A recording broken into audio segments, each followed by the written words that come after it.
আসসালামু আলাইকুম বড় ভাই, আয়া পড়ছি। তুমি আপনারে চুমা দিবা, আপনার লগে কোলাকুলি করবার আইছি। মুখ সামনে কথা বল। আমার গায়ে কোনো রকম আঘাত করলে তোকে কুকুরের মতো গুলি করে মারবে। তার বাচ্চা, তুই কইলিটা কি? Double kill.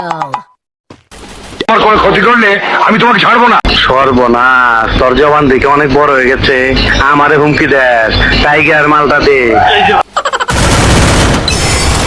এই কুত্তা দুইটা বাড়াইছে কেন? দাদা ভাই, 3 রাস্তার মোড়ে জমিটা হজম করে ফেললেন, একটা খবরও দিলেন না। আমার কাম আমি করছি, তোমরে খবর দেবো কেন? আমি তো এলাকার হোমদা তোমরা। ও বকরা লইতাইছো, কুত্তার মতন খালি আড্ডি বিশ্বাও। হাড্ডি দিমু তাই কুত্তা। দাদা ভাই, এসব আপনি কি বলছেন?